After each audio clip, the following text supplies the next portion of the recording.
Hey, this Chip coming at you again, still following up on that Team Chip acronym for the Coleman ISD.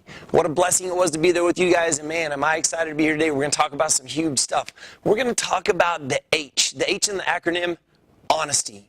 3 things that we all have to do, all of us, and we all need to do to kind of litmus test ourselves, check ourselves, to make sure that we're staying honest at all times, because honesty is really the heart of relationships. If I can't be honest with someone, they're never going to trust me. Therefore, I'm never going to have a relationship that goes beyond just superficial, just the surface. So, honesty.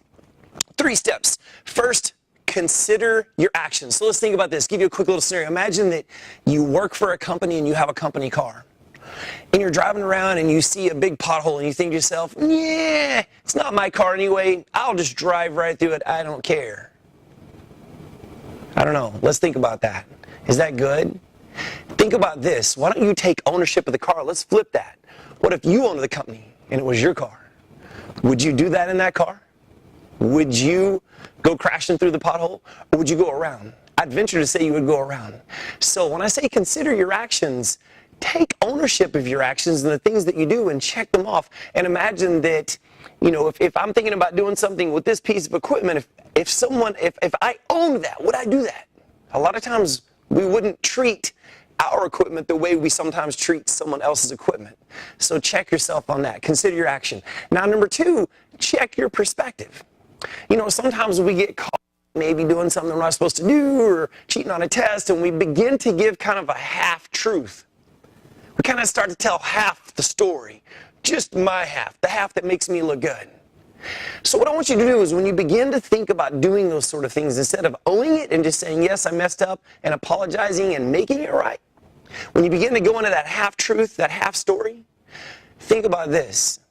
If you had a kid, if you had your own child, how would you feel if they were doing that to you? Probably would not make you feel good, and you would not be proud of them for that. You might even think something like, darn, I taught you better than that. So think about that and check your perspective. Number 3, let's think about this. Another quick scenario. Honesty is kind of a tough one. Another quick scenario. Let's just imagine that you're doing something that's questionable. You're kind of veering away from your integrity a little bit, maybe doing something that's a little dishonest. I want you to imagine that there's a video camera following you on every step of the way, everything that you do. And tomorrow, it's going to be publicized for the entire city and nation to see. Your face, boom. So let's think about that. Are you proud of what you're doing at this moment? And are you happy for the public world to see it? Are you happy for your parents to see it? Everybody you know to see what you're doing. If you're not, you might want to take a step back and rethink what you are doing or about to do and check yourself again. So, with that said, honesty is kind of a tough area, and it's a tough area that we all struggle with. Sometimes we think it's okay to tell a little lie here, a little lie there.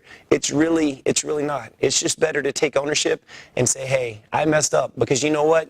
The best of them, we all mess up. It's just the truth, and that's the way it is. So, 3 steps to honesty. Consider your actions, check your perspective, and remember, if you were being videotaped for the world to see, would you be proud of what you were doing and how you were acting? So, with that said, I hope that helps out. Thanks to the Coleman ISD for letting me come out, and I'll see you next time.